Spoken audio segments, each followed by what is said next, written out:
అందువలన ఈ హక్కులు సామాన్యంగా దక్కలేదు మనకు. ఆయన మహాత్ముడు ఎంతో కష్టపడి ఈ దేశంలో ఉన్నటువంటి అసమానతలు తొలగించడానికి ఈ హక్కులే ప్రధాన అస్త్రాలు అవుతాయని చెప్పేసి ఆనాడు ఆయన ముందు భవిష్యత్తు దృష్టిలో పెట్టుకుని ఈ హక్కులు ఏర్పాటు చేయడం జరిగింది, ముందుకు జరిగింది. అందువల్ల ఎవరికైనా సరే భారత రాజ్యాంగము ప్రతి ఒక్కరికి కూడా జీవించే హక్కు ఇచ్చింది, మత స్వేచ్ఛనిచ్చింది. ఆర్టికల్ 25 నుంచి 28 వరకు మత స్వేచ్ఛను కూడా ఇచ్చింది. ఆ మత స్వేచ్ఛను కూడా ఎవరైనా సరే మీరు గలాటాలు పెట్టుకోవాల్సిన అవసరం లేదు. మీ యొక్క ఆర్టికల్స్ ద్వారా, ఈ ఆర్టికల్స్ ద్వారా 25, 26, 27, 28 ఈ ఆర్టికల్స్ ద్వారా మీరు హైకోర్టు ద్వారా మీరు మీ హక్కులు మీరు సాధించుకునేదానికి కూడా అవకాశం ఉంది. ఇరుగు పొరుగు వారిని ప్రేమించండి.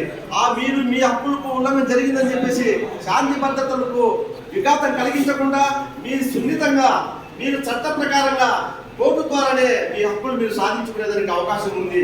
మనమందరం కూడా భారతీయులమే. అందువలన మనలో మన ఈర్ష్యాద్వేషాలు పక్కన పెట్టి మన హక్కులు సాధించుకోవాలంటే మనకు అన్యాయం జరిగి ఉంటే ఖచ్చితంగా ఏకైక మార్గం ఒక్కటే కోర్టును అప్రోచ్ కావడమే ప్రధానమైనటువంటి మార్గం ఒక్కటే భావిస్తా ఉన్నాను. నాకు ఈ అవకాశం ఇచ్చినటువంటి కార్యశాలకి మరియు ఈ కార్యక్రమ నిర్వాహకులకి నేను ధన్యవాదాలు తెలియజేసుకుంటూ, మేము అక్కడ రిలే నిరాహార దీక్ష చేస్తున్నాను. నేను కడప బార్ అసోసియేషన్ ప్రెసిడెంట్ కాబట్టి అక్కడ ఒక 10 నిమిషాలు కాకపోతే టీవీ వాళ్ళు వచ్చేసి వెళ్ళిపోతూ వస్తారు, ఫోన్ మీద కొన్ని వస్తూ ఉన్నాయి నా మీద. అందువల్ల సమయానుభావంలో తాహిర్ ముఖ్యమైన వ్యక్తి. ఆయన ఏదో ఒకటి సామాజిక కార్యక్రమం పెడతాడు.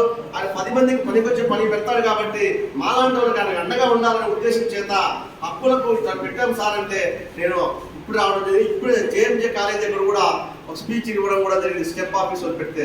అందువల్ల ఏమనుకోవద్దు, నేను చెప్పే సందేశం ఒకటే, మన హక్కులకు ఉల్లంఘన జరిగితే ప్రత్యామ్నాయంగా మనం సాధించేది సెక్షన్ 32 కింద రెమెడీ కింద ఆర్టికల్ 226, 227 కింద మన యొక్క హక్కులు హైకోర్టులో కేవలం మనకు అందుబాటులో ఉన్నటువంటి వకీలు ద్వారా, ఒక చిన్న వకీలే సరే మనం అక్కడ పెడితే హక్కుల ఉల్లంఘన జరిగిందంటే కనుక జడ్జెస్ ఊరికనే ఉండరు, ఖచ్చితంగా మనకు రిలీఫ్ అనేది వస్తుంది. మనలో మన కొట్లాటలు ఉండాల్సిన అక్కర్లేదు. న్యాయమూర్తులు